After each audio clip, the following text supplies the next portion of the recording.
I am recording. Recording is a sign of weakness. Mic check, 1 2 1 2. I thought I told you that we won't stop. I thought I told you Hey, that. hey, yo, whoa. What you doing there, buddy? What you doing? I thought I told you that we won't stop. Woo!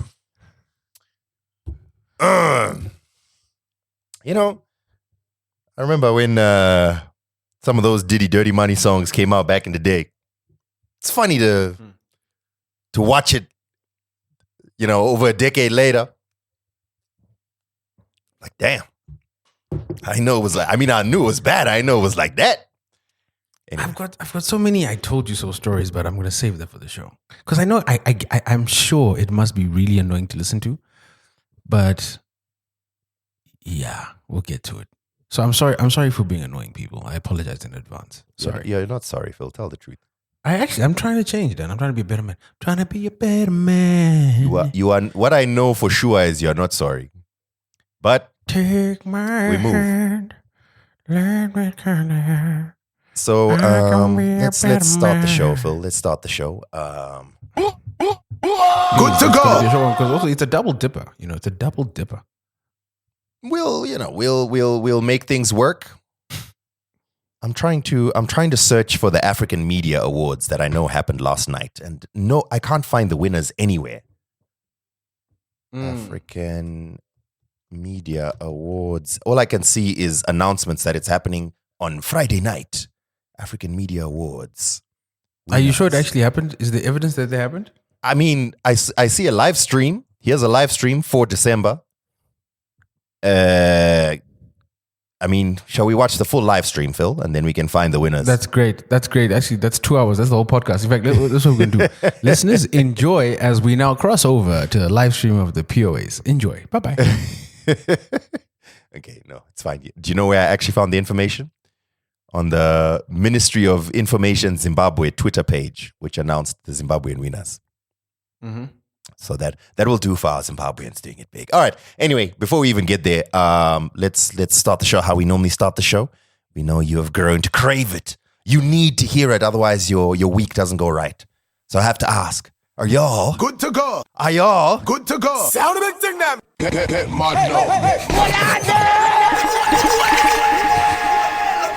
Let me hear a drum play. Don't worry, over here it's playing. We are playing loud and clear.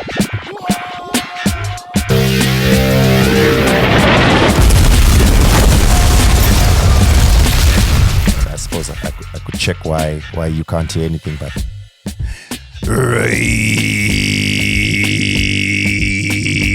okay, that's not going well. I had a sore throat earlier this week, Phil, and I doused myself heavily with the natural remedies like garlic and lemon and honey, and it seems to have staved it off, but I can hear, by the way, that I'm going right, that it's not 100% in there. But nevertheless, right. One more again, welcome for the final time live this year. My name is Danny That Guy, aka Danos the Mad Titan, aka Denford Wegumaraini, aka Denimbi My Life Your Entertainment, aka never, and I mean never, start a beef with 50 Cent, aka Hakuna Mumendi Danmu. That's right. It's the unmistakable, the irrefutable, the unquestionable, the undeniable. The you will not catch me in a documentable filter to give flint flaws, baby. Get pizza P, Sexington Lobo, Filthy Phil, Musk, and of course Shamari, the Tinker Drinky. Hi guys. Hey. What's happening, guys? I've got the full winners for your award show now. I just took the transcript from the live stream. Is that what you just did? Yeah.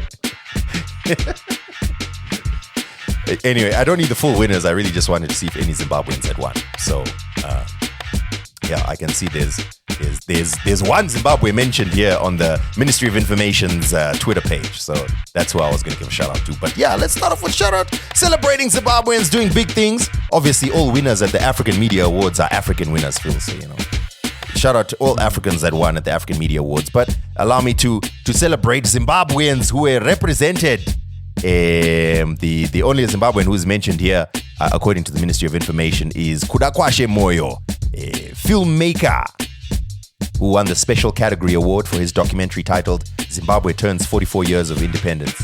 Very creatively named. On the nose. It's on the nose, that title. Congratulations to Kudakwashe Moyo, who won out in Addis Ababa. It was held on Friday. We're recording this on a Saturday. I know you're going to hear this a little bit later on in the week, but you will hear why we recorded a little bit earlier, because we had to deliver something to you, the people there.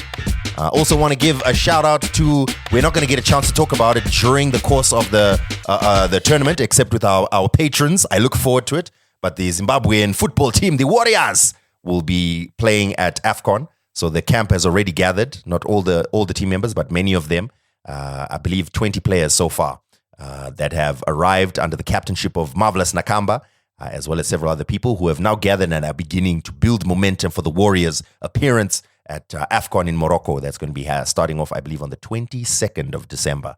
First match against Egypt. So big up the national team. Just thought to mention them, and we are going to be watching you. And I also just wanted to quickly mention, huge shout out to Night Freak, who had his annual Hinde in Bulawayo. I was watching the videos and the pictures that were coming from it. I was feeling FOMO. I was like, "Eish, this guy's is living." Shout out to Night Freak. Are you going to see him next weekend? I know he's coming to Harare. I will, depending on if I'm healthy and if Taz wants to go. That's what it's going to depend on. But yeah, I'm planning to, but it will depend because I haven't bought tickets. So. Okay. Yeah, so that's what I have. I don't know if there's other people. I don't know if there were other winners and stuff, but that's what I have preparated. Yeah, Phil. So we've got stuff to talk about. First of all, well done on that interview with Ezra. I was listening to it and I was like, this is actually a really insightful conversation. It's not like, I guess, the same kind of thing that, look, let me put it this way. If you normally skip interviews, which we haven't done many recently, I think it's a very worthwhile interview to listen to. I thought it was very interesting. No, thanks, Dan. Yeah, it was a little tough. It was a tough interview because there were a lot of things that Ezra didn't want to discuss. And as he mentioned in the interview itself, he doesn't do interviews at all.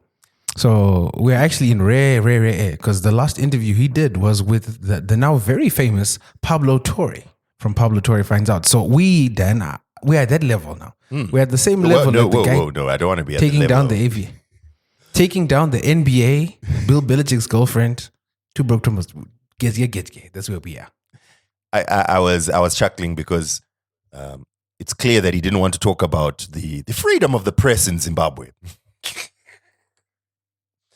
He was very forthcoming. I don't know what you're talking about. He was very forthcoming. There was a lot of great conversation. We just need to be better as a country. I think just in general, we just need to be better.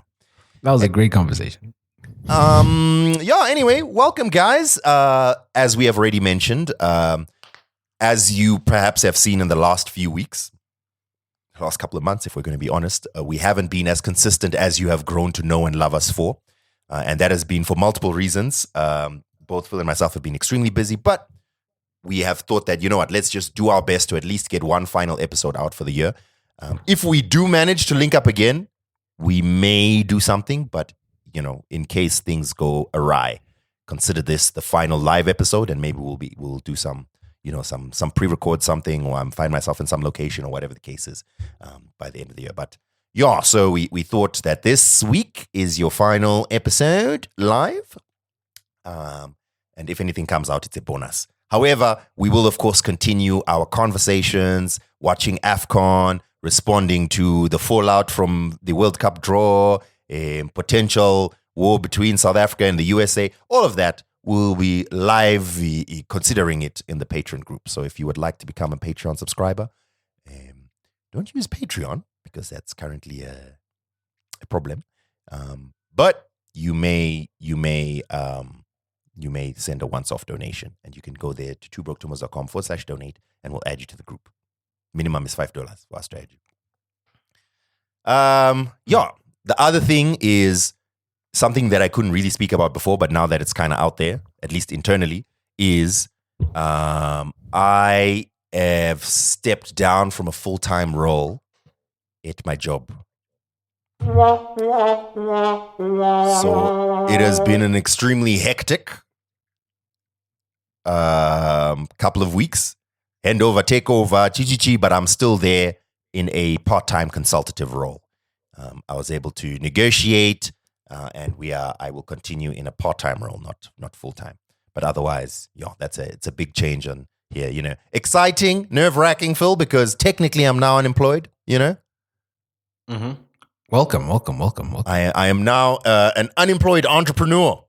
Will I become a SoundCloud rapper? Who knows? But so that's also some of the stuff that's been happening in the past couple of weeks, which has led to the extreme hecticness.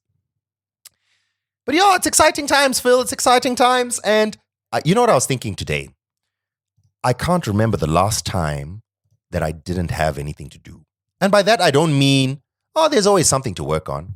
I mean, I need to work on this today. The next thing is this. I haven't had, even if I'm sitting down and eating, having a meal, I feel guilty because there's something I need to, this is needed. I need this now. This needs to be done by this time, and which is obviously not very healthy. So I sincerely look forward to this festive period where I can at least take a break. Lovely. We love it for you, Danny.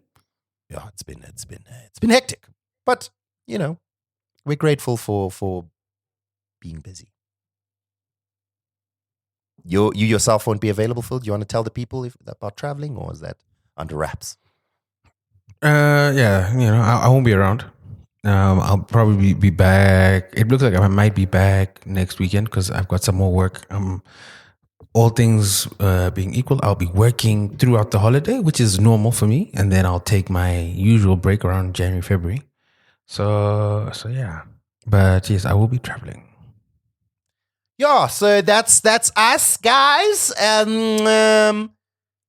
This show is our chance to catch up, talk about stuff that's going on. We have some points here prepared that we can talk about as well. But there's just also some general conversation stuff, that I've been thinking about. Let me give you an example of one, Phil, before we get into the serious stuff here. So I was watching one of my favorite things is to watch rabid debates happening on the timeline, and not to participate because I know that I have a podcast to bring it up. So there was this video. I think it was a video, not a video. It was a post where someone put up from South Africa that they bought their kid a Samsung A26. It was on sale, and I assume it's a she. Is this an ad, Dan? No, it wasn't an ad. It's a screenshot. Someone bought this thing. It was on sale. They bought it for their kid, and the kid did not want it. And she said, I'm just a single mother. I bought something that I thought would be good for the kid, but I guess the kid wanted an iPhone or whatever. And then several people responded to that with, it's good for you to understand what your children want before just gifting them something and expecting them to accept it, which led to an extremely vigorous debate on the timeline, which I chuckled at a little bit at watching some of the takes, and I thought I'll just bring it here on the podcast. So just to paint some of the various narratives that were really reigning on this overall discussion. So the premise is buying your child a gift, right? And people were then discussing what if it's something that the child doesn't want, right? So surely it's worth asking your kids what they want or learning what your kids want so that when you gift them, you get them something that they want. On the flip side, others are saying, no, we should be teaching our children a spirit of gratitude. What do you mean? It's a gift. What do you mean you don't want it? It's a gift. You receive it with gratitude. You are happy that someone has thought of you and bought you something that you didn't have prior to that. And then, of course, there's the extreme views of people talking about spoiling versus, soft parenting and all of that. And I enjoyed those takes. I enjoyed watching the debate rather, and I want to hear your thoughts, Phil. What do you think? None of us have kids. This is why this is fun. And this is I was about to say the very same thing. And I think a lot of the people who are weighing into this conversation also don't have kids. Yep. And even if they did, they wouldn't know what to do with them. I think parents do the best that they can. If you're a parent and you're lucky enough to have all the resources and you're able to give your child what they want, I would like to think all most reasonable good parents would do everything they can to give the child what they want, as in what the child wants and also what the parent can afford. Mm-hmm. I do think it's really cruel to use gift giving as some sort of cruel life lesson. Mhm. You know what I mean? Like, hey, I know you wanted a PlayStation 5, but here's a Polystation 4. It's the same thing. Who hasn't experienced that? You know what I mean? But that's if it's deliberate. There are some instances where, like, hey, Sha, I thought this was the same thing. I tried to get it for you. This is what I could afford, whatever it may be. So I feel it's weird trying to wrap life lessons in gift giving like that. If you can afford, if the child says, hey, I want this, and you feel that the child deserves it, and you can afford it, then get them the gift. What makes a child deserve it? If Well, they've been good, or if they've Exactly. I think I'm also I think I thrived the best when I had to work towards things. And I think I've told the story before. Like my first PlayStation, my mom was like, "Listen, I know you want this thing. It's expensive. Listen, here's a carrot. Pass your exams, get this level. I got you." And true to her word, she got me. So that's what kept me motivated throughout school. Is like when I was told, "Listen, oh, if this is what you want, I'd bet." Go to work, literally go to work. So I used to have to go to work at my dad's workshop during the holidays, and they'd be like, "All right, if you do 3 weeks of work, you'll get these sneakers because you will have earned these sneakers." And I'm like, all right. To me, that's fair because A, it teaches you goal setting, it teaches you hard work, it teaches you like life skills, it teaches you workplace skills, and it teaches you that hard work gives you a reward. Mm-hmm. You know what I mean? I think that's fair. Granted, I think maybe a psychologist or other parents might disagree with me, but I think that's fair. I do think like just flooding your kid with gifts without them understanding there's a bit of pain before the joy type thing is unhealthy. But on the flip side, don't torture the kid. You know what I mean? You shouldn't be dangling toys or presents in front of them, just trying to manipulate them. Interesting. So, okay, just a quick aside to the original premise, and just to latch on to what you're saying. So,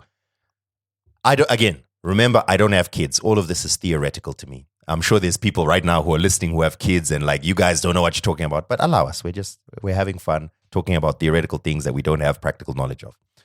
So the idea of reward for work, i.e., do this difficult thing so that you get something that you like as a reward, seems very basic. What you described, it motivates people to work so that you can receive the reward. While you were talking, I was searching for this, and I'm so glad that I found it because I didn't think I would. I was reading this super interesting discussion about a study from Stanford in which the psychologist had 2 groups of school children. And what he encouraged these school children to do was to have fun creating some drawings. So one group was told that there would be a reward, while the other group did not have any reward. They were just having fun. So the first group, they excelled because they were working towards the reward at first. But after a while, they started spending significantly less time drawing than the ones who had no reward. And according to this psychologist, the reason this happened is once a reward was offered, it made the drawing feel like work. So you had to do it to receive the reward, whereas the others who didn't have that reward in place, they were just drawing for fun and they enjoyed drawing, and they continued doing it they did it more than the ones who felt like it was work. I've obviously summarized this long thing that I have in front of me here, but if you're interested, if you have kids and you're interested in this whole reward thing. Now, again, this is just something that I read and I thought it was interesting. And I was like, you know what? I can kind of see the truth of that because there's stuff that I do which could be considered work, but I don't do it for anyone. I just do it for myself because I think it's fun or whatever. So like I'm super into tech. So whenever I'm reading up the tech news and whatever, like I enjoy it because I like keeping up with what's happening with technology. But the moment I have to do it for work, because I do it now for work, for my show, it feels so draining. Yes, I'm motivated to do it because I have to do it. But my view towards it is slightly different because I now place it in as work in my mind. So I thought that was just an interesting little study there that might throw a wrench into this discussion about motivation via reward. Coming back to the original premise, I think the game's gone. I think we've gone a little bit too woke. Asking your kids what they want. Okay, there's a difference between, like you said, if I understand what my children like and I can get it for them, that's great. But they get what they want? No, that's no. You received a mobile phone. that you cannot purchase by yourself, and your reaction is you don't want it. No. No. Game's gone. You're joking. Of course, you may want an iPhone 17 Pro Max. Everyone wants that. I want that. I can't afford it. Yes, you want that. But this is what you're going to get. I feel grateful if I receive something that's good for me or helpful for me, even though it's not the exact thing that I may want. I want a Lamborghini. Should I be gifted a Toyota Aqua? I'm going to be like, no, that's not what I want. No, game's gone. That's how I see it. I think obviously, as a parent, understand your kids, learn your children, learn what they like. And then you do what you can with the resources you have. But to go further and say, don't give them what they don't want. Nah, I think that's going too far. I'd be very curious to hear people with actual children who are currently raging at the phone right now, listening to us uninformed people. And I mean, go ahead. Sorry. Ultimately, it's your decision because they're your kids. But I think an important thing has been something that I've seen discussed more widely, and something I also come to realize, which is why I've been somewhat hesitant to fill the world with my seed, and it's that. What about your legacy, Phil? It's that children don't owe you anything. You owe them everything. So there's no such thing as sacrificing for your kids. How? Because you chose to bring them into this world, their responsibility. So it's not a sacrifice, it's your responsibility. And that being said, I think this also falls in line with that. It's like you're not sacrificing to give them the gifts. You are taking up your responsibility and making sure that the people that you brought into this world, the people you created, have what they want or what they need. There now we agree. Have what they need, are even happy. Yes. Have what they want. I'm like, okay, whoa, hold on. I agree. As a parent, you brought kids into this world. It's your responsibility to make sure that they have what they need, to make sure that they're happy, to make sure that they're safe. I don't think it's your responsibility for them to have what they want. I think there's a difference there. But it's an open debate. And as of now, like I mentioned, it's an intellectual debate. Don't get me wrong. I would want to gift my kids. Like I would want to save. Like it would feel like such a cool. I think it would maybe those little nonsenses will make me feel different.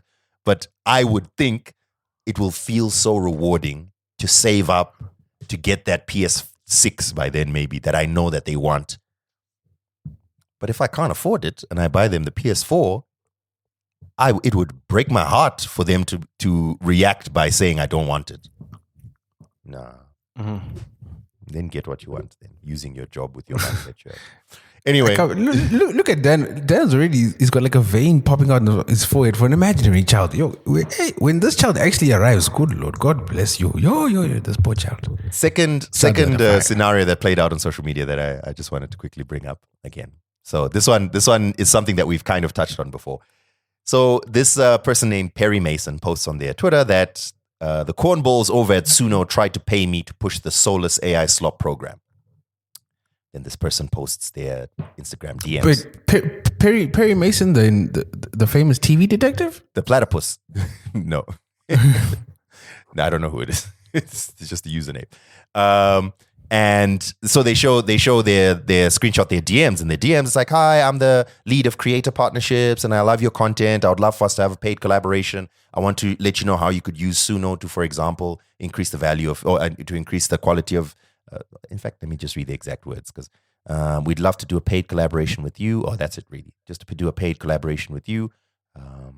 Please share with me your average video views in the last 30 days. So this person then responds, respectfully, never in my entire life would I ever promote AI garbage. As an artist, what you're doing is shameful. I'm sure you're a good person, but to profit off of the death of art and creativity is despicable. Shame on you and all your counterparts wasting good water to make a little extra money off people who don't have the brain capacity to create something. Now, again, this is obviously something we've talked about, and the very vigorous debate that occurred on the Twitter streets was, is it right or fair to then say someone who doesn't have or who didn't think that they could create music now has the ability to create music? I think even this lady kind of sold herself out because then she responded to this and she said, no, I understand why people are upset, but what we're trying to do is to allow everyone, even people who don't know musical instruments or have never studied music, to be able to create musical art. And that end, it gets to a whole back and forth, right? So again, just to summarize, I think what the main points are here is, one, on the one hand, people who obviously are upset at what AI is doing to art. And we have spoken about this ad nauseum on this podcast. And on the other hand, people who are saying, but it's a tool. People can just use a tool. And the reason I kind of bring it up again is because I think I've somewhat updated my views a little bit, slightly, since we last spoke. I think I feel a slightly little more negative towards platforms like Suno than I did previously. I still think that once the cat is out of the bag, it's out of the bag. It is what it is. You can't put it back in. Generative AI now exists in the world. The idea of banning it or, somehow reducing its usage, it's over. It is what it is. And the hope is that with time, hopefully, art made with human love and heart and soul will still rise to the top, and people will still be able to consume that and choose that. Though I find it very likely that, the majority of people are still going to lean towards nonsense stuff. Very interesting take I heard on Twitter was this guy who was saying, have you noticed the bestseller books? Bestseller books are not the most amazing, well-written books. It's the trash that you guys were reading in your short-lived book club. So are people really going to stand out for the real, true beauty made by real human beings? Or is soulless slop, as long as it delivers people the cheap payoffs that they want, going to be enough? I don't know. That's a whole different conversation. But yeah, just my views have updated a little bit. I feel a little bit more negative towards platforms like Suno. I don't think you can put it back in the bag, but I think I wouldn't really want to promote it, at least not in a direct sort of can make music. Maybe in a slightly different way. Maybe you can use it for ideas, or maybe you can, slightly tweak instrument sounds. I don't know, something like that. But yeah, I feel a little bit more negative towards it. You still in the same boat you were? Which is what? What boat was I in? Death to all AI. For musical AI. No. I think AI is a tool, and I think people haven't fully grasped or understood what having a tool means. So having a tool, for example, that allows you to do something you could never do, I think is problematic. Having a tool that can enhance what you can do is useful. And I think that's where the massive difference is. Because all the messaging, all the push with Suno, for example, it's not, hey, we're giving you more resources to make your music better.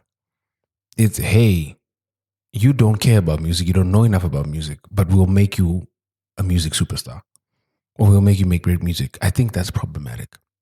And it commodifies the art in a great deal.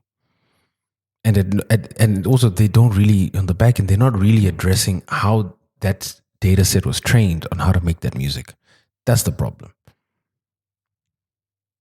Also, who needs this? I mean, it's valued at how many billions? Clearly, people are I come back. Who needs this? That's a genuine question. Who needs it? Let's not look at valuation. Just ask yourself, who needs this?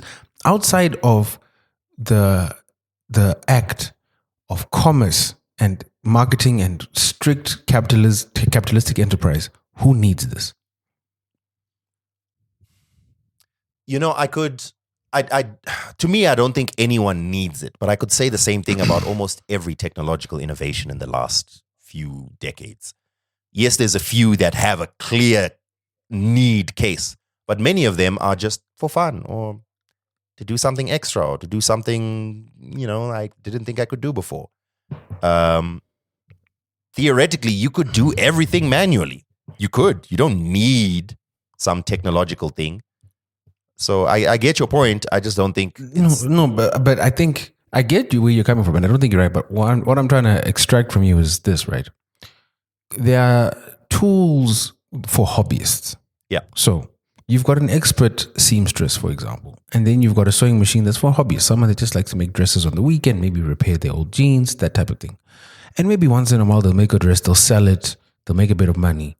But it's not something that's going to become a massive enterprise until they realize, hey, there's great demand. In fact, there's a perfect example in your home. So your wife has, taken the Twitter streets by storm with her pies, right? The Instagram and TikTok streets. Yeah.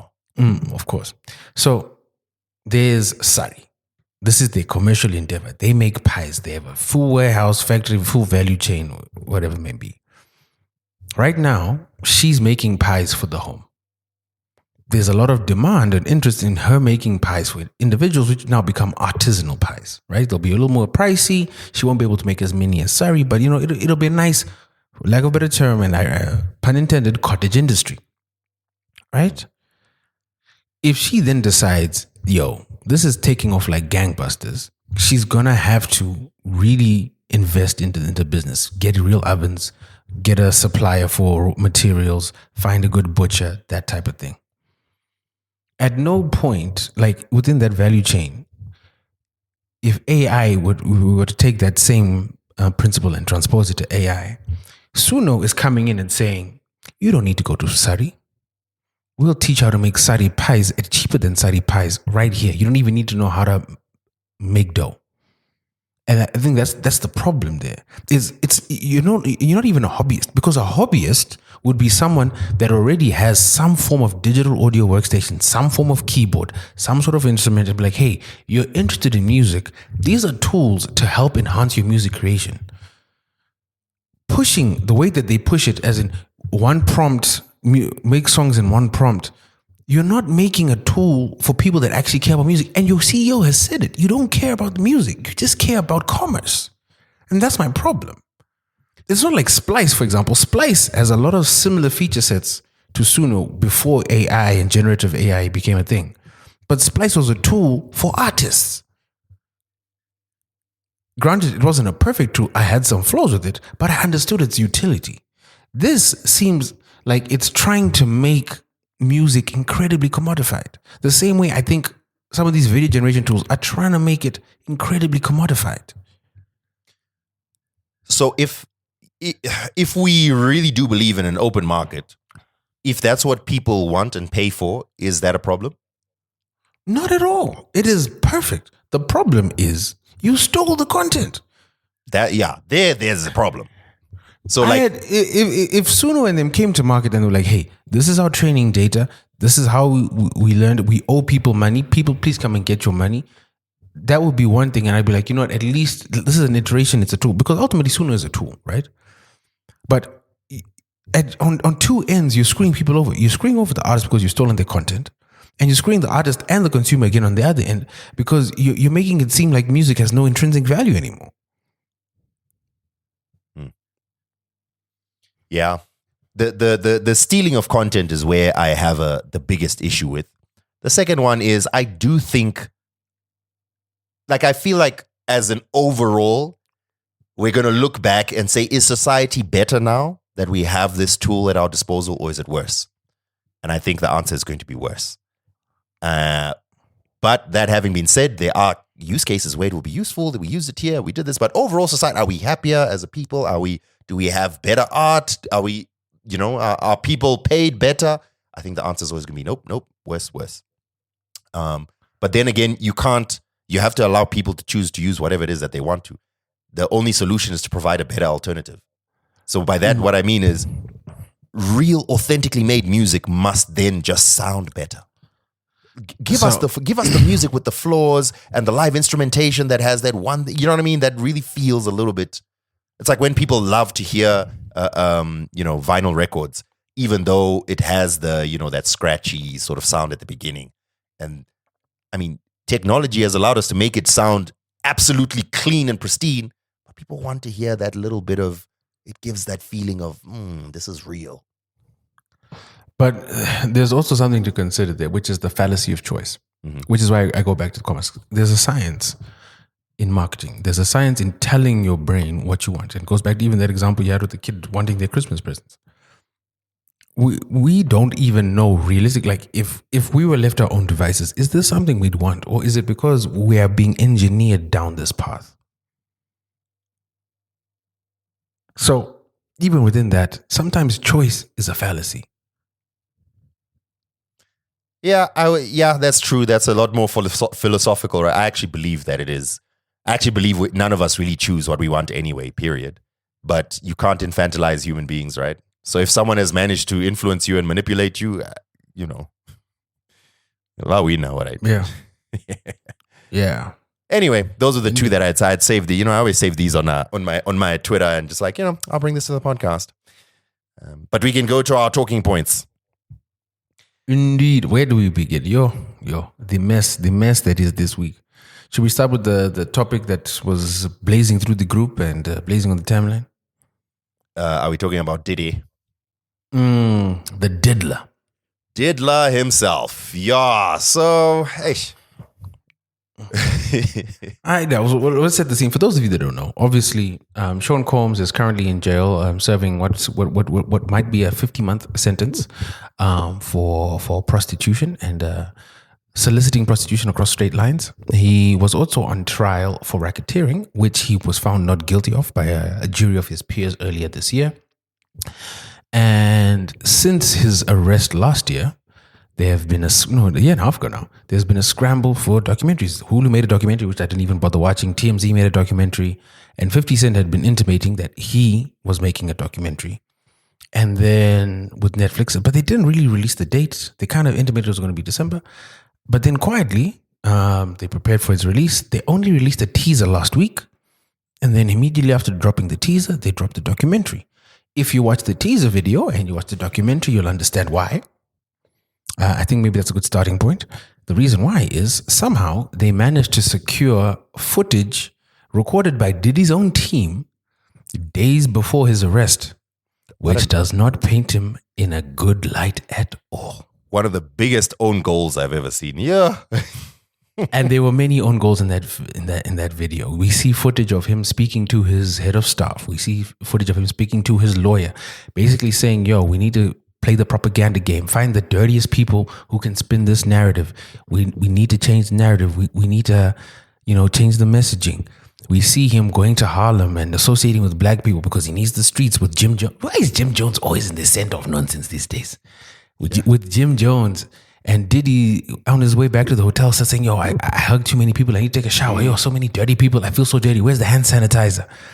It doesn't. And early in the documentary, you recall, a lot of people were saying, Diddy doesn't like black people. And that seemed to have borne out. I mean, there's a lot of stuff in the documentary. But before I go on my tangents, my famous ADHD tangents, let's let Dan weigh in and then I'll respond. So the first thing I would like to say is I'm very careful with documentaries, especially on Netflix, because as much as they have informational content, a lot of it is also put together to be entertaining and sometimes to also drive a certain agenda. So, for example, I'll come back to it, but for example, the documentary very clearly paints Diddy as the cause of Tupac's death, but it also kind of implies that he's also responsible for Biggie's death without really saying it, but you can see it kind of leans it in that direction. And so, there's clearly sort of an angle or an agenda.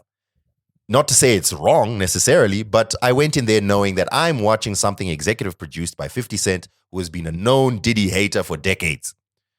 And, so I already expect that there's going to be some level of dramatization and entertainment value and pushing things in a certain direction. That having been said, sometimes footage is footage, bro. Whether agenda or no agenda, whether soundtrack or no soundtrack, like, we heard you. Even just like a lot of the stuff, I guess I knew, but when you see it all put together, it's like, damn, this dude, it's not anything new, but this is really, really bad, man. Like, this is a terrible, terrible human being.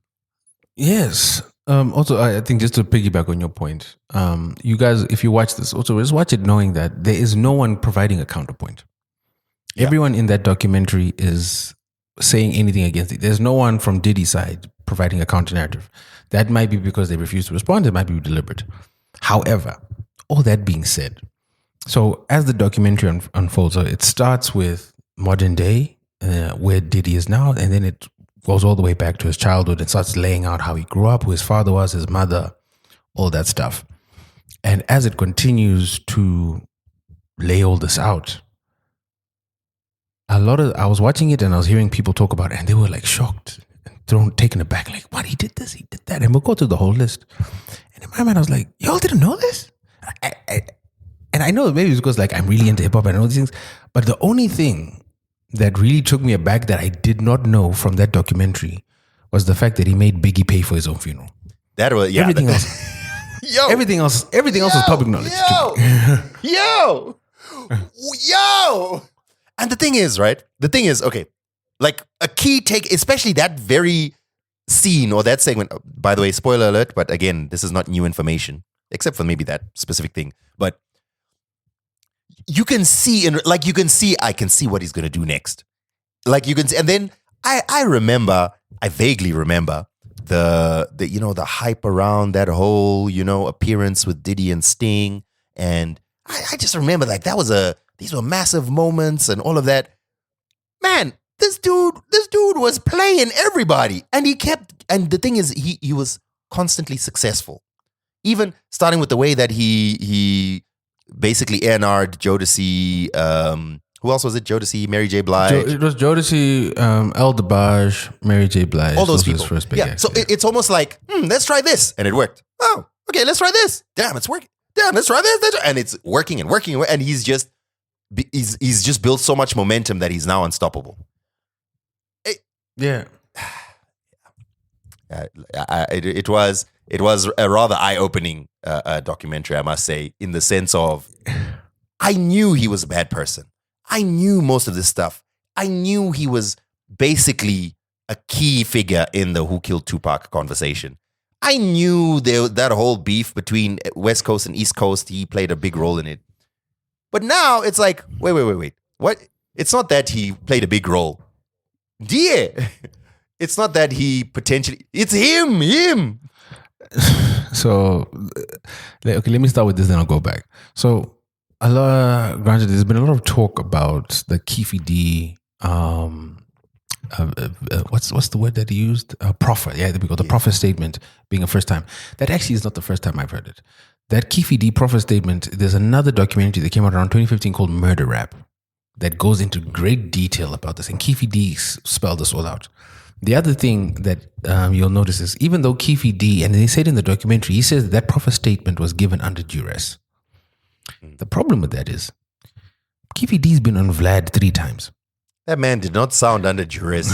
My man was... He's been on multiple platforms saying the same story years after. Because keep in mind, that proffer statement was given in 2008, I believe.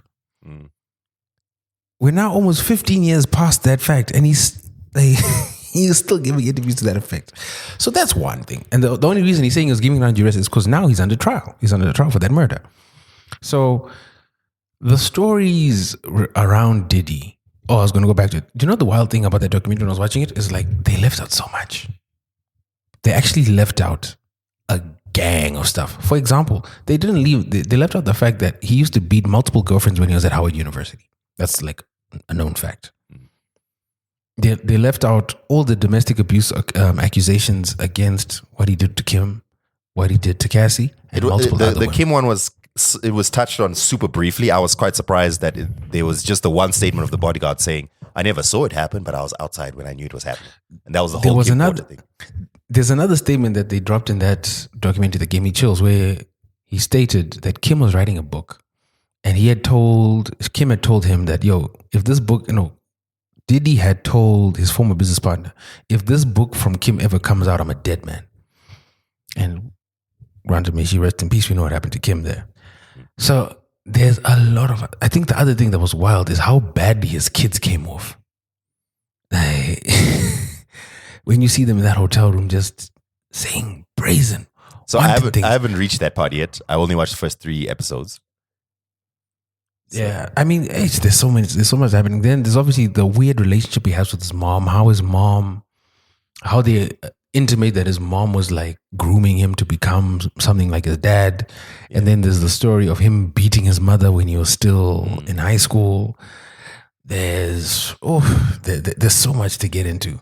But I think, to me, the most salacious or worrying thing about this isn't even the sexual stuff, because they do touch on that in like episode 3 and episode 4. It's everything else around it. It's the violence, it's the manipulation, it's how he twisted people. It's wild.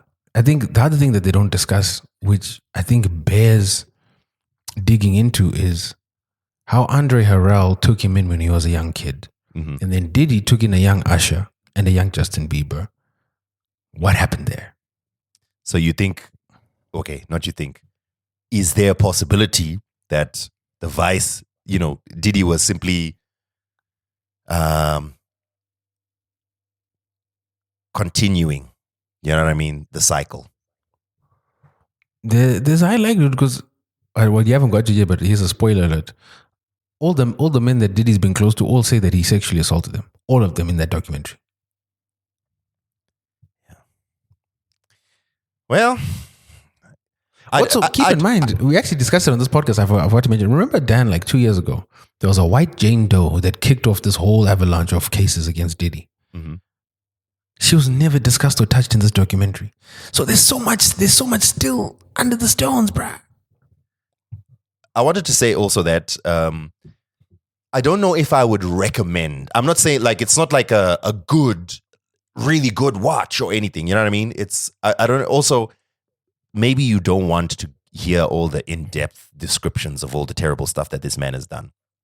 I would say if you are, especially episode 1 and 2, which sort of paints out the whole picture of what the early days of Bad Boy and what hip hop was like in the early days and Uptown Records and all of that.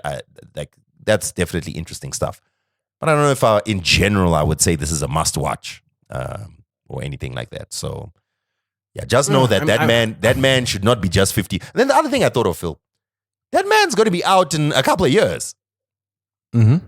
Are people not a little afraid? Like his former business partner is. I think like Kirk Barros, for example, he's broke. Like, that's a wild thing. Dude even mentions he was homeless. Can you imagine starting Bad Boy, and then you get strong armed out of your 25%? Like he muscles and says, "Give me my 25% back," and then you're homeless now. Or even what's his name, when they were talking about how Craig Mack was broke at the peak of his hits. And he had to go ask for money, and he's like, pulls out a wad of cash and gives him a single $100 bill. Like, yo, that's mad. Yeah, but sadly, Craig Mack is no longer with us. So that's another thing. A lot of Diddy artists either dead or in jail. A lot of them. Anyway, they find God. So, where was I going to go with this? I think people aren't that scared because there's so many civil suits against Diddy. He might have his freedom, but he might not have the money. I mean, he'll fight all these suits, yeah, but I don't think he's going to immediately lose all of them. Mm-hmm. But just fighting them is an expense. Yeah. Anyway. So there's that Diddy documentary is crazy. Especially if you're into like 90s hip hop and stuff. You should check man. it out. And I think that's also what impressed me is they had a lot of footage. They had so much footage. So, and also they put it together. One of the things that I appreciated, which also took me off guard, is the reaction to it rather took me off guard. Mm-hmm. There's a lot of footage that they have that we've all seen before. Like if you were a big VH1, BET, MTV head, and we'll get to the demise of MTV in a bit. A lot of that footage has always been there. It was just framed differently. Mm-hmm. But when you look at it through another lens, and people like Dave Chappelle, they even tried to reframe it. I'm like, guys, but this is wild. This man has people walking to Brooklyn to get him cheesecake. Does this seem normal to you? I love how you're saying that Dave Chappelle reframed it. You're talking about the skit he did. Yeah. Because it is wild. That was funny. But it is wild. It is wild. But also, I must say, like I was watching that thinking, man, this dude is shrewd, like in a dark, demented way, but he is. Because when he speaks or you see him operate, he looks dumb. But he is shrewd, like he's figuring things out as he goes. Anyway. Yeah. Phil, it's Spotify Wrapped season. Did you post your Spotify Wrapped? With what account then? Thanks to this podcast, I don't have a Spotify account anymore. Did you watch people's Spotify Wrapped? Well, not really. I'm off social media. And also, FOMO, FOMO. I don't want to think. Someone made a very, what I thought was an astute comment, that the Spotify Wrapped is one of the most brilliant marketing ideas, which, by the way, was made by an intern who never got paid for it. But it was one of the most brilliant marketing initiatives because it relies on people's most important attribute, which is their obsession with themselves. And not only that, it's reframing surveillance capitalism. It's like, listen, this is how much we know about you. But hey, fun. Fun, like, yeah. But I mean, like I was thinking about it. Okay, there may be some people. I'd be interested to know what did my wife listen to the most this year? Hey, what did my friend listen to the most? Sure. But there's very few people that I care that much about. But my entire everything on my social media was this is what I listen to. This is what I listen to. This is what I listen to. I'm like, and that having been said, the majority of y'all's most listened to music aligns with the Billboard charts and Spotify's top 100 charts, which tells me that you listen to what was given to you. There's nothing necessarily wrong with that. But why are you telling us that you simply drink from the Kool-Aid that is served for you? That you have no interest in discovering new music for yourself or delving deep into different genres or new artists or something that speaks specifically to you, but you are very happy to consume the general mass market music for everyone. Again, nothing wrong with that. It's mass market because people like it.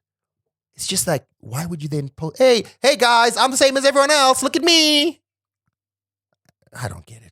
You sound very judgmental right now. Anyway, I bring up Spotify, Phil, because I discovered something that I was unaware of this past week. Someone who I follow on Instagram posted that, I'm just posting my Spotify Wrapped for the last time before I leave Spotify for good to move to Apple Music. So I just asked, how come you're moving? The person was like, because Spotify is supporting Israel and is supporting the ICE raids and is that I was like, oh, my bad. You don't know. Also, you didn't also know about the death robots? I didn't. I guess I never really paid that much attention to it. And it's like, it's not like Apple is, the bastion of, You're doing it again, Dan. You're doing it again. Okay.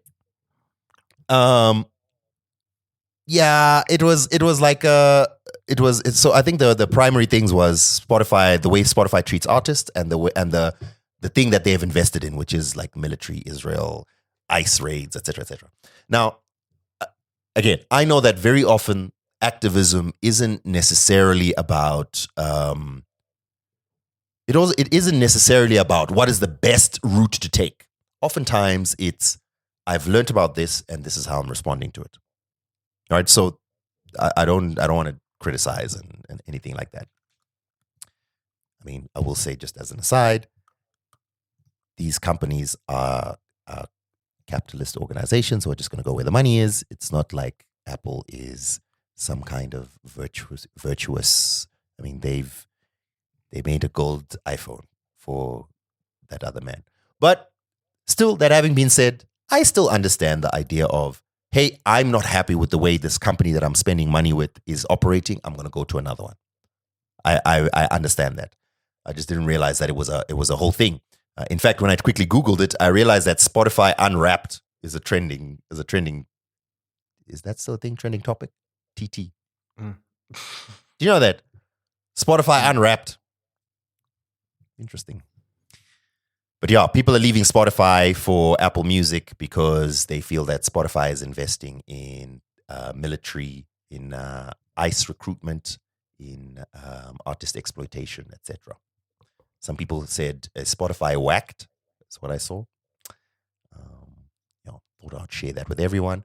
And I think actually, kudos to you. If a company is doing something that you don't like, the way you protest is with your money. I'm not going to pay you money if you're doing something that doesn't align with what I believe. Fair, 100%, fair dinkum. I just think that the choices available to us in terms of ethical companies is extremely small. Unfortunately. Yeah. Indeed. We are living in the end times. Strap in and, just try not to observe the ride. Some highlights from Spotify Wrapped this year. The number one artist in the world, Bad Bunny. Surprise. Yeah, so he was the number one artist back in 2020, 2021, and 2022. And then Taylor Swift was, and now it's back to Bad Bunny. And guess what? He's the Super Bowl, the next Super Bowl act for 2026. Yeah. Perfect timing. Number two was Taylor Swift. And then The Weeknd, Drake, and Billie Eilish to round out the top five. Drake really has suffered a great deal after that. Look at him just suffering. Yeah, the thing is, what is music without Drake? The fact that you guys chase Drake away now look at what music is becoming. Exactly. He's now only number 4 in the world. Oh, jeez Louise. The number one song after Spotify Wrapped in the world was Lady Gaga and Bruno Mars. No, it wasn't. No. That was the smile. That was the smile. That was the smile. That was. I think number two, or at least Bruno Mars is really doing a great job of paying off that gambling debt. He's really doing a great. Look what happens when Bruno Mars locks in. When he locks in, he locks in. My man says, "You need how much?" I bet. Hold that bat. Hold that baseball bat. Speaking of bets, Phil, I just wanted to quickly mention. Okay. We've been talking about predictive markets, right? Have you been paying attention to what's going on with those two companies, Kalshi and Polymarket? I was about to discuss it because I put it in one of the talking points here. Kalshi is now on CNN. Yeah. And Polymarket is about to get sued by the government. So apparently... So I saw a very interesting debate again on social media. I should have saved it so I could read it directly. But long story short... There was allegations of insider trading, and then people were making a lot of jokes about, imagine making a bet on, tragic news, on assassinations and stuff. Imagine, I can't believe predictive markets and CNN. Sports betting is bad enough. We're now betting on the news. What? Anyway, is he dead or not? And then one of the executives for, I think it was Polymarket, was now in a back and forth with this guy on Twitter, because this guy was saying it's gambling. He's saying it's technically not gambling for a company to qualify as gambling. It needs to technically look at the Oxford definition of gambling. It needs to and we don't. And someone says, brother, we all know what gambling is. You're placing a bet on something. It's but then also what Polymarket does is it provides, you can, if you place a bet, even if you lose, you still have the opportunity of receiving your money back. So that doesn't technically qualify as, I was like, wow, I would respect you so much more if you said, yes, it's gambling. The thing is, we are giving you what you want. You want to gamble, here, gamble on anything. What we are witnessing here is the business equivalent of, he still comes home to me anyway. At least he comes home to me. So apparently there's issues of insider trading and heat on illegal gambling and so on, because there's regulations on gambling, right? So it's very important for these predictive markets to ensure that they are not identified as official gambling.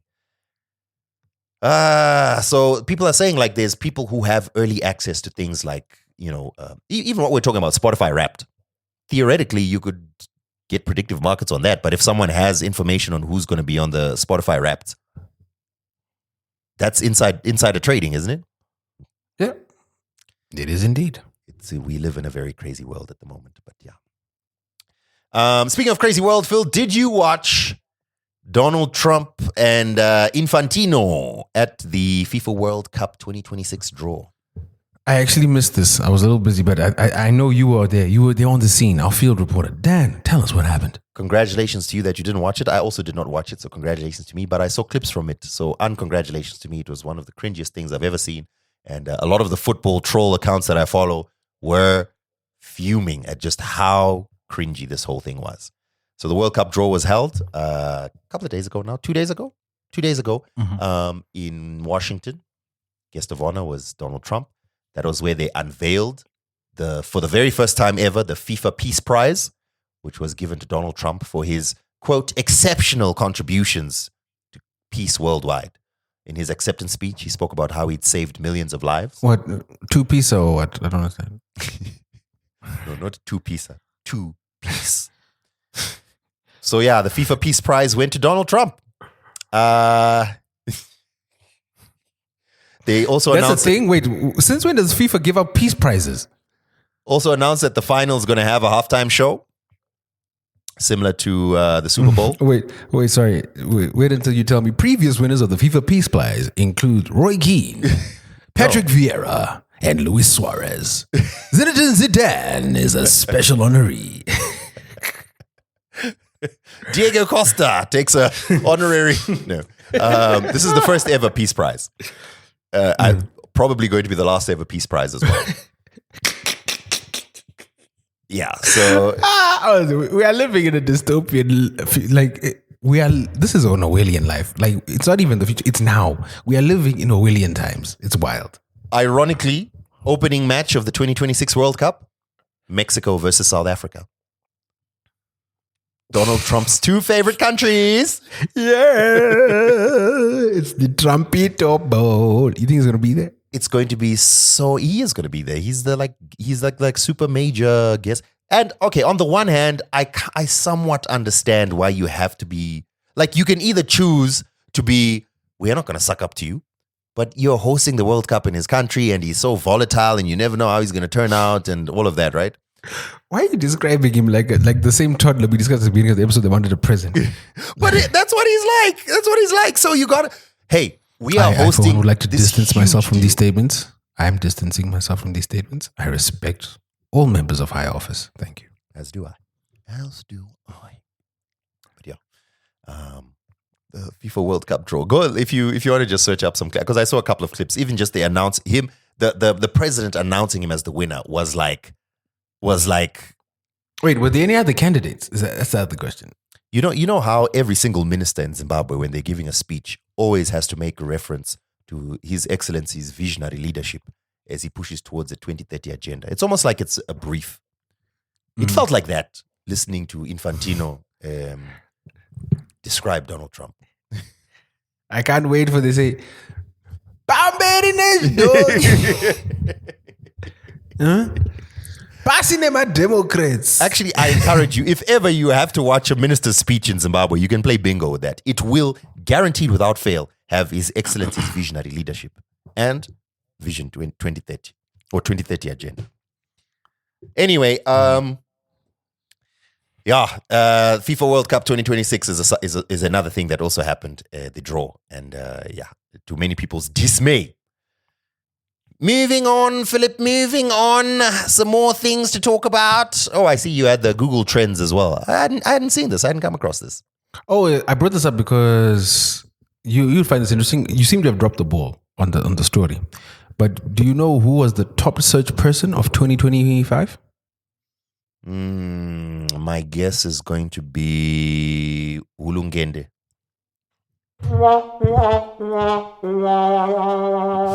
It was your boy Diva. Diva who? As in David. David. Murderer Yes. David. Alleged. Suspected. Alleged murderer David. Well. Yep. Number 1 was David. Number 2, Kendrick Lamar. Number 3, Jimmy Kimmel. 4, Tyler Robinson. And then 5, Pope Leo the 14th. That's insane. The most searched person in the world. Mm-hmm. Damn. Okay. Also, this is what lets you know like which people use Google the most. So the trending searches for the globally. Okay. Number 1 was Gemini. Number 2, India versus England. Number 3, Charlie Kirk. Also, do you think that's 4, true? Do you think that's true? Probably. Do you think Google really, like, would they have put ChatGPT there if that was the real first? You know, we actually need to see what the editorial policy is like. Do they massage figures? I mean, come on. If I'm putting out results for the top searched thing, because Gemini is increasing in usage. It's approaching ChatGPT numbers, but it's still well below. I think someone announced that Gemini now has more time spent in the app or spent within than ChatGPT, but still overall number of users, ChatGPT still wins by a landslide. I don't know if you saw the news that Sam Altman declared a code red this week. They had OpenAI. Anzi.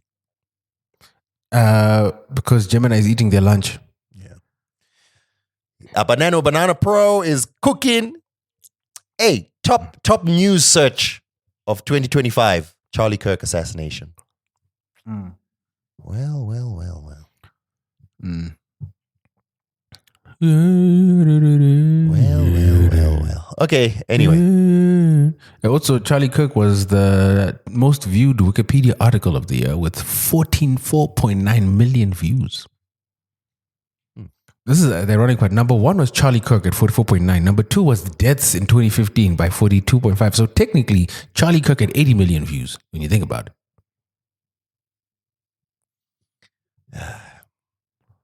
it.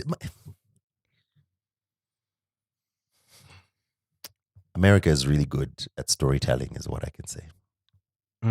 Which I discussed in my interview with Ezra Edelman. Scroll up for that interview. Moving on. Hey, big story that we've also been talking about in our Patreon group.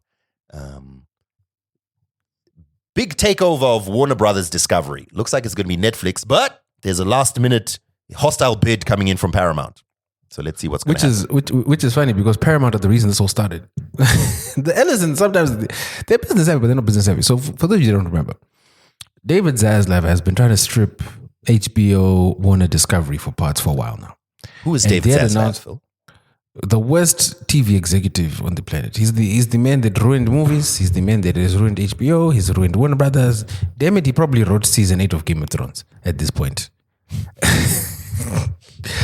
So he had announced that they were planning to strip Warner Brothers from Discovery Warner Media Group. But he had said, we're probably going to be done with this by quarter 3 or 4 2026. David Ellison, who's just purchased Paramount and is flush with cash from his daddy, was like, nah, fam. Who is David Ellison? Now. David Ellison is Larry Ellison's dad. He's the head of Skydance Media. Larry Ellison, who you might recall, is the founder of Oracle, one of the biggest tech companies in the world. David Ellison is Larry Ellison's son. Yeah, boy, yes. So, and he was given the reins of Skydance Media, which now owns Paramount. So he then came to the party. He was like, nah, fam, if you guys want to strip Warner, we'll pay you right now. We'll give you money right now. What you want, 60 billion? Then they're like, no, chill, dog, chill. We haven't even figured out how we're going to strip it. We haven't even figured out what elements of the company we're going to strip off. He was like, nah, fam, let's sell it now. Then word started spreading. They were like, wait a minute. So all the other executives were like, wait a minute. I guess it's up for sale. So they started putting in bids. And then Netflix and Tony Sarandos put in their bid. Sorry, David Sarandos put in their bid. And ultimately, they won out by putting in a bid. Reporting value varies, but it's between $83 and $87 billion for Warner. Now, Mr. Ellison is very unhappy because he wanted the company, but somehow got outmaneuvered. And he's now written a letter, not only to shareholders, but looks like he might be lobbying the president of America to say, this isn't fair. You guys aren't respecting shareholder value. So I want to make sure I get a right to buy that company. So this purchase is still pending the strip out, which might take a while, but also regulatory approval, and then also agreement from shareholders. But if this does go through, this is going to be bad. It's bad for everyone. So Warner Bros. Discovery is the media media company that owns HBO, HBO Max, the whole DC universe, Harry Potter, Game of Thrones, all of that stuff, right? Mm-hmm. They also have Discovery, which is CNN, Discovery, etc. But I don't think that's part of the deal. Yep.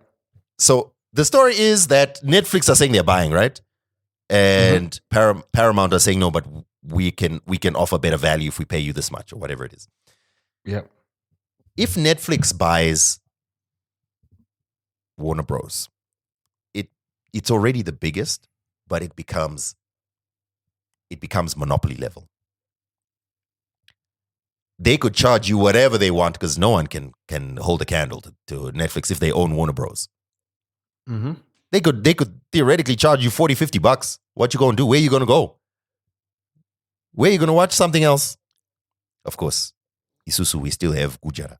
But for others, where you gonna go? So, and not only that, it's really bad for movies because Sarandos has been very clear that they don't want to support theaters. In fact, even Knives Out, for example. He's against Knives them. Out, Yeah. Knives Out has a massive budget. Knives Out is dropping next week. And it's only doing a week's run in very limited theaters just so they can qualify for the Oscars, and that's that. This then means the whole DCEU that James Gunn is developing is going to spend a week in theaters, if at that. All other major tentpole releases that Warner Brothers has in the pipeline are no longer going to theaters. That then means that Columbia, Paramount is already taken, Sony Pictures, which is part of Columbia actually, and a few other producers are the only people going to be delivering to cinemas. Cinemas were already dealing with a lot. As we've discussed on this podcast many times, a cinema run is now sometimes as long, not short, as long as 4 weeks. So what, in this ecosystem, what do cinemas have to continue going? So Sarandos is made very interesting statements. And maybe I think it's worth just unpacking a little bit. When was the last time you went to go watch a movie at a theater, Phil? Was it when we went to watch Superman? It's actually Superman, yeah. Superman. Yeah. We're not really going to watch movies. We don't have the time. Plus, it's a little bit far to drive. Although now they've opened the new one at Sam Levy, so maybe it's closer than to go to Netflix to Westgate. He says that I think sorry, I saw some quote of his that he was saying that that's an old way of consuming movies. The new way, obviously, is streaming. You watch it in the comfort of your own house. Unfortunately, I think he's right. I would be sad to lose the movie theater. But what can I say? I'm not supporting. I'm watching at home. Right now, I'm even planning like, okay, Taz is waiting for me, So after we finish recording this, I'm going to we'll sit and watch a movie, but I'll probably go with my laptop so I can try and work on this other stuff. But I'm not. Wait, you're allowed to do that? No. But once the movie starts, just. What? Oh, yeah. You're really flying close to the sun there, Icarus. What? The point is, I'm not going to the theater. I'm watching stuff at home. And I think many people are doing that. And going to the theater now is hey, when there's a huge tentpole release, the next big, I don't know, whatever it will be, whatever the next DC thing is, I'm not even going to go for Marvel stuff anymore. Maybe I'll go. But I probably would prefer if I could just watch it at home. The experience, I would prefer it at the theater, yes. But to find the day to go and the time and Okay.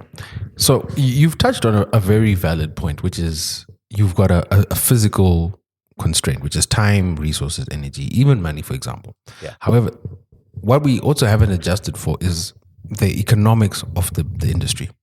So I'll ask you this. Can you name a big budget Netflix movie that you enjoyed in the last 2 years? I really did like Knives Out. I like the Knives Out franchise. Yeah, outside of but keep in mind, Knives Out wasn't a Netflix franchise. Knives Out was a cinematic franchise that Netflix then purchased. I haven't really liked any of that one with what's his name with Thor, Chris Hemsworth, the Extraction. It was fine. Yeah, it was all right. So, you see exactly this is my point. Is despite all their dominance, despite all their spending, Netflix have built a business on meh. Their business thrives on meh and buying other people's good content. in the beginning, Netflix became popular because they had the rights to Disney, Marvel, Friends, The Office, Seinfeld. That's what built Netflix in the beginning, right? And that those rights have kind of continued to today. Like just the other day, for example, I was just scrolling through. Before this, I finally got around to watching Arrested Development because it's on Netflix. And then now I'm watching Archer, which I kind of really didn't watch, and I started watching it now. And that's what's keeping Netflix going. It gives you that unified experience. But outside of the original content, what do they produce in terms of movies that is great and keeps us wanting to come back? And I struggle to name it. And that's what I'm worried for. Is they are incredible. It's their business model. They make mediocre stuff. And it's going to reduce our content to AI slop, basically.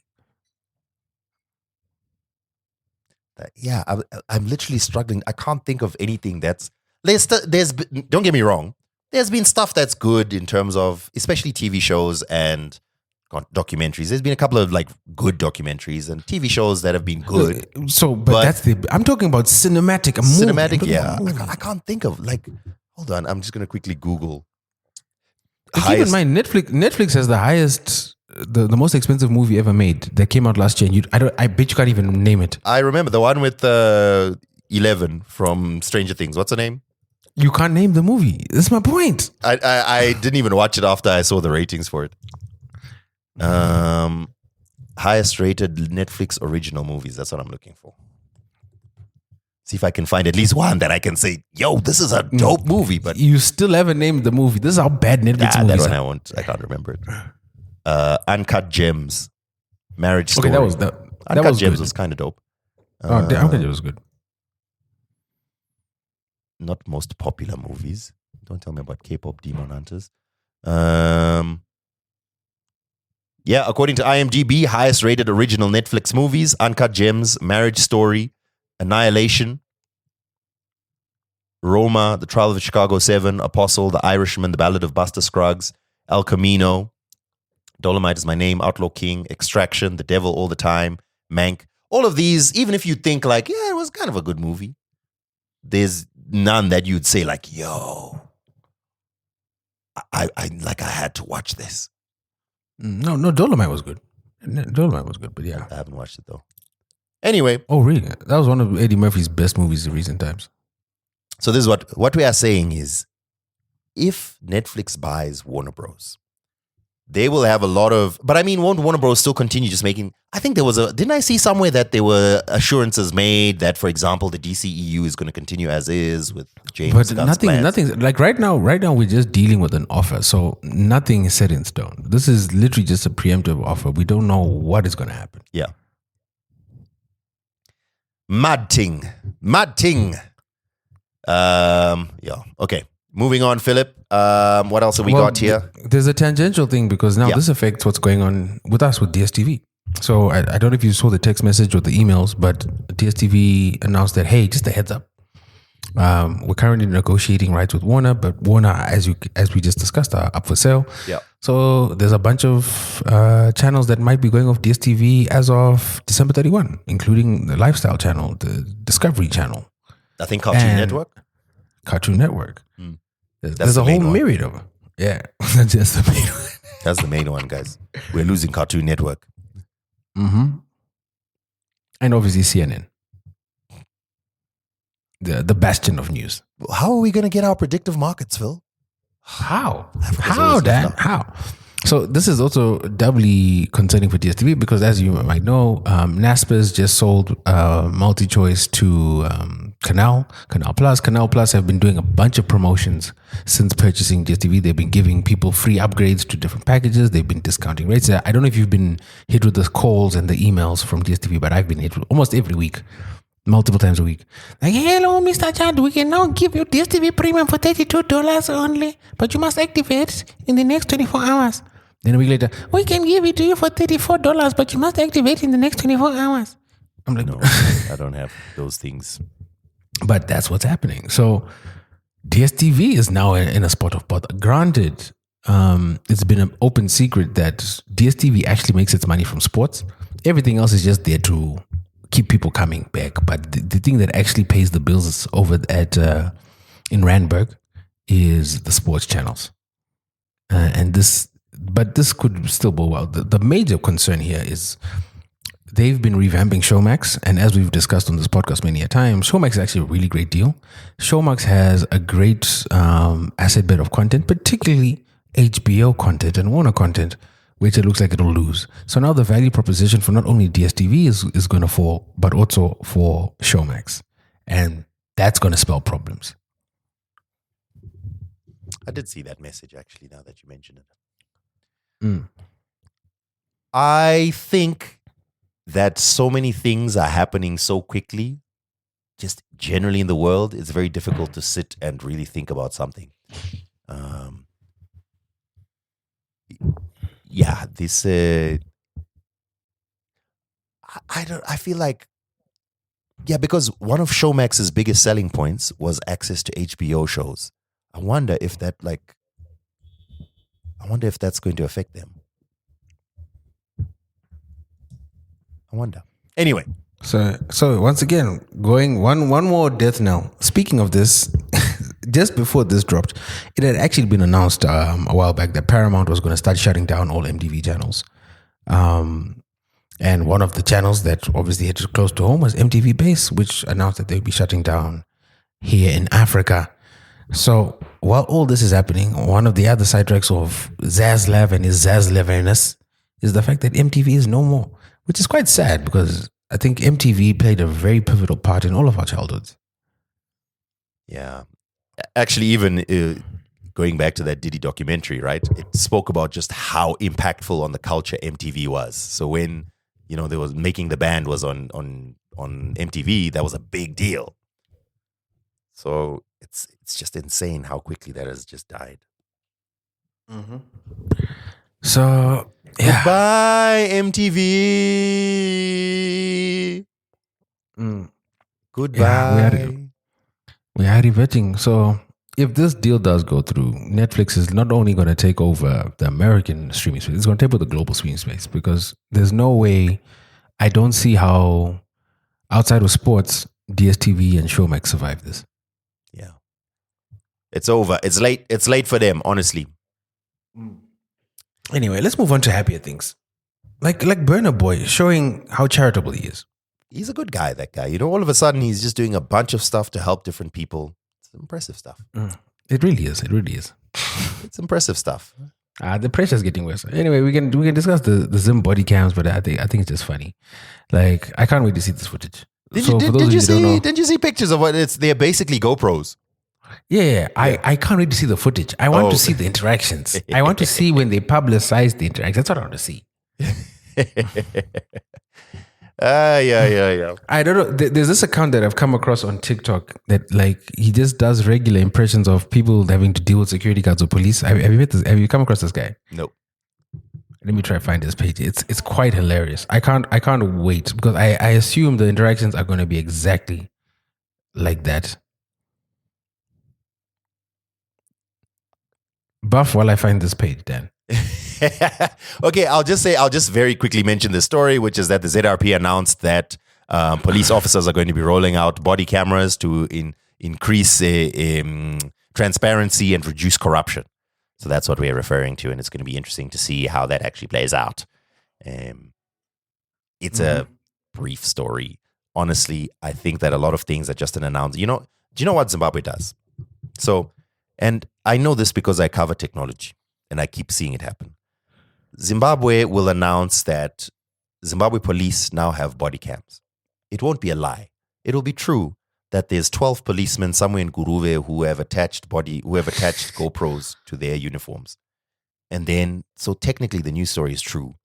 But when you hear that story, you're thinking, oh, ZRP is doing the whole nation is going to be using body cams. That's a big deal.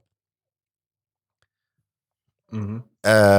The actual details are that it's going to be rolled out and they are deploying. The plan is to make sure that they happen with all policemen, but as of now, it's just a few that are out.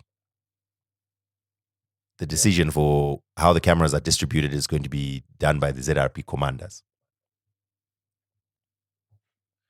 there's no line. So I think you actually brought this up, and I saw it on your page. It was hilarious. So like last week, you announced that City Park are going to be moving out of the city in accordance with the new rules for digitization and mobile money. What. And then City of Harare said, "Nah, fam."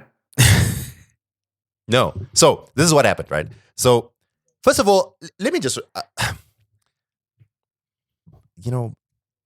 PR is a funny thing. I do a weekly 20-minute show on ZFM about technology. It's just tech news, just reviewing the tech news of the week. What are the big tech stories?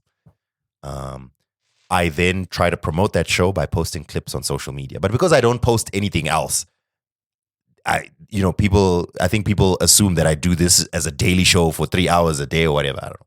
But anyway, from this show, one of the stories was I literally was reading from the newspaper that the Harare City Council has announced that there's certain streets that they're going to be trialing self-service. So there will be no marshals on those streets. In fact, the marshals will be deployed to enforcement, which implies that they'll just be going around to try and find who hasn't paid. The self-service is on those streets. There's a QR code, or you can use your app, or you can use the WhatsApp chatbot or whatever to make a payment through EcoCash or other mobile money.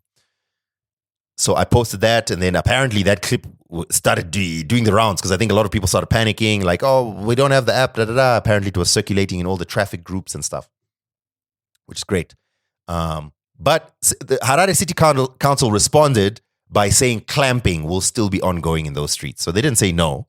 They said, even in those streets where there's self-service, we will be clamping. That's what they said, which I thought was a mad thing to say because everyone was complaining. They were saying, hey, what if my phone is out of battery? What if, what if people were saying I tried that and I paid, but then they still clamped me anyway because they didn't have a way to prove it, and all of that. Like people were just explaining what their issues were. Speaking of which, we spoke about it last week, right? The budget announcement. I did a review of that digital services withholding tax and posted a clip of it. Yo, that thing has made people upset. Which no one wants another tax. Unfortunately, I feel like this is one that's difficult to sort of, like, you kind of knew it was coming.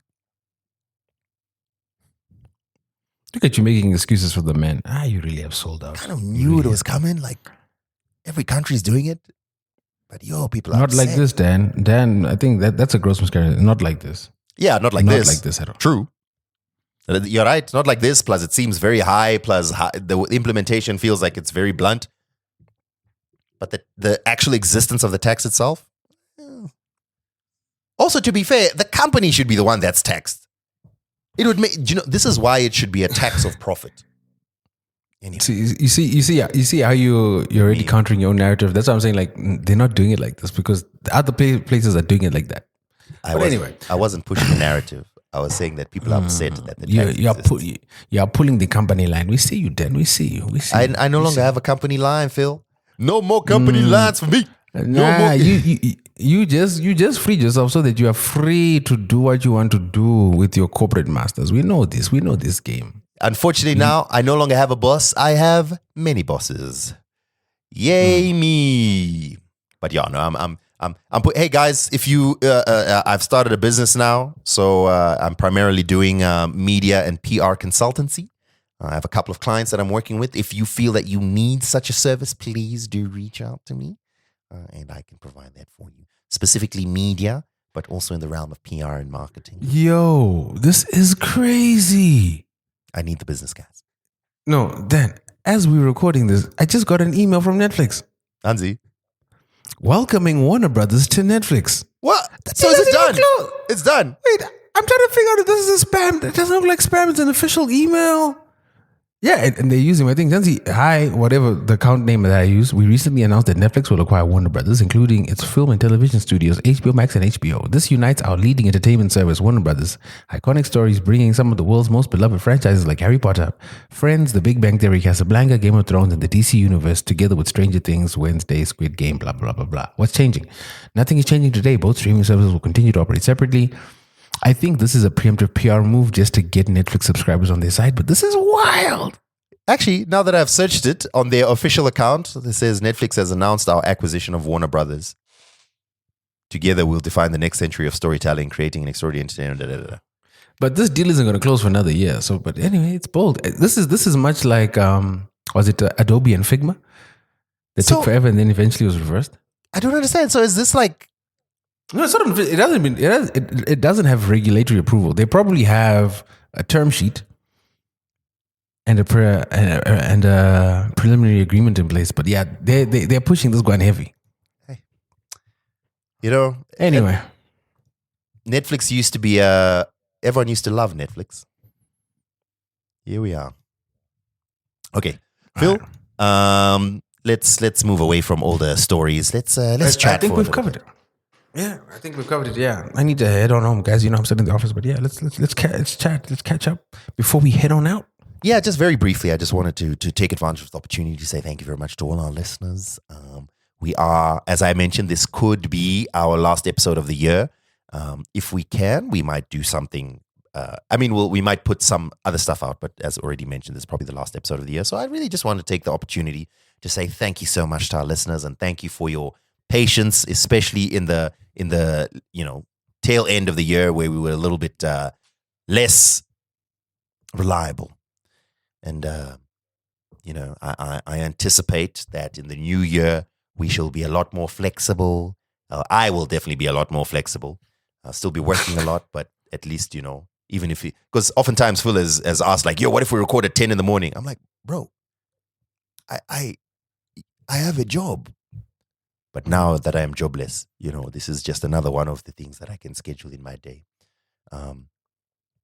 Just to clear things up, I am still with CFM, just in a different capacity to what I was before. So whoever put it up on Zim Celebs, you almost kanganisat my deals, but I was able to overcome. And we were able to come to an agreement, and the negotiations were fruitful, despite your efforts. So really, thank you guys. I appreciate you guys so much. The listeners of Two Broke Twimbos are a boon to any content-making person. The conversations we have in the Patreon group are amazing, and I hope they continue into the holiday period, into the new year. Just thank you guys so much. Now that you have some free time, Dan, maybe we should organize some sort of a get-together with our patrons that are coming on for December.